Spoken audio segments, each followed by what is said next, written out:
గుంటూరులో మస్తాన్ దర్గాపై మస్తాన్ సాయి న్యూడ్ వీడియోల ఎఫెక్ట్ పడింది.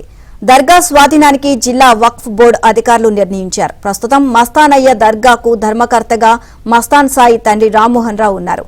ఈ నెల 11న దర్గాకు వచ్చిన వక్ఫ్ అధికారులు స్వాధీనం చేసుకుంటామని ప్రకటించారు.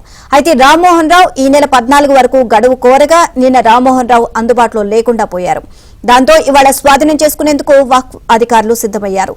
ఇదిలా ఉంటే దర్గా వక్ఫ్ పరిధిలోకి రాదు అని రామ్మోహన్ రావు కుటుంబం చెబుతోంది.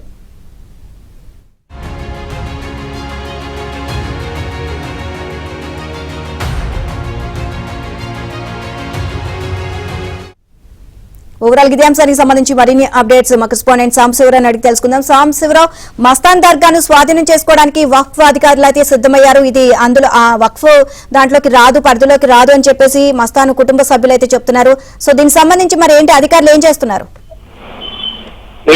మొత్తంగా హైదరాబాద్ లో రాజు తరుణ్ కేసుకు సంబంధించి మస్తాన్ సాయి న్యూడ్ వీడియోల వ్యవహారం ఇప్పుడు వాళ్ళ కుటుంబ వ్యవహారానికి తలనొప్పిగా మారిన పరిస్థితి అయితే ఉంది. మస్తాన్ సాయి న్యూడ్ వీడియోల వ్యవహారం వెలుగులోకి వచ్చి తెలుగు రాష్ట్రాల్లో సంచలనం సృష్టించి తీవ్ర వ్యవసాయాల దుమారం రేపటి నేపథ్యంలో ఇప్పుడు మస్తాన్ సాయి తండ్రి గుంటూరులో మస్తానే దర్గాకు ధర్మకర్తగా ఉన్నారు. ఇప్పుడు ఆ మస్తానే దర్గాను వక్ఫ్ అధికారులు స్వాధీనం చేసుకునేందుకు సిద్ధమైన నేపథ్యంలో గత 4 రోజుల నుంచి కూడా ఇది ఒక వివాదంగా మారింది. ఈ నెల 11వ తేదీన గుంటూరు జిల్లా వక్ఫ్ బోర్డు అధికారులు మస్తానే దర్గాకు చేరుకొని ఆ స్వాధీనానికి నోటీసులు జారీ చేయగా 14వ తేదీ వరకు సమయం కోరారు. 14వ తేదీ వరకు అందుబాటులోకి రావి రామ్మోహన్ రావు కుటుంబ సభ్యులు ఎవరు అందుబాటులో రాలేదు. 15వ తారీఖు వచ్చి స్వాధీనం చేసుకుంటామని చెప్పిన నేపథ్యంలో అసలు ఇది సర్వమతాలకు సంబంధించింది. అన్ని మతస్థులు, అన్ని కులాల వారు ఈ దర్గాకు వస్తారు. ఇది ఒక వక్ఫ్ బోర్డుకి సంబంధించిన ఆస్తి కాదు. 2010లోనే తమకి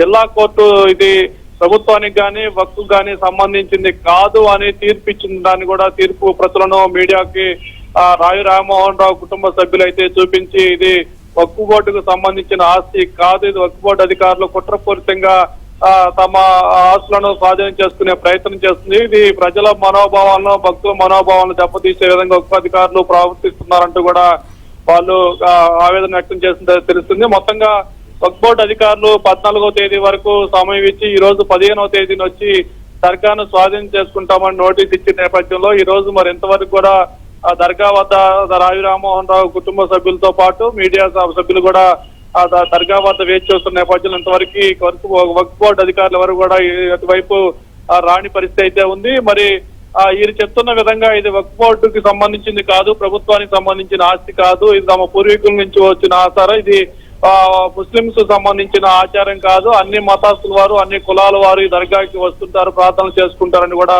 రావి రామ్మోహన్ రావు కుటుంబ సభ్యులు చెప్తున్న నేపథ్యంలో మరి వక్ఫ్ బోర్డు అధికారులు కానీ ప్రభుత్వం కానీ ఎలా స్పందిస్తుందని కూడా వేచి చూడాల్సిన పరిస్థితి అయితే మొత్తంగా మస్తాన్ సాయి వ్యవహార శైలి ఇప్పుడు వాళ్ళ కుటుంబ వృత్తికి మెడకి చుట్టుకున్నట్లు కూడా మనం దీన్ని బట్టి కూడా తెలుసుకోవచ్చు. Right, thank you.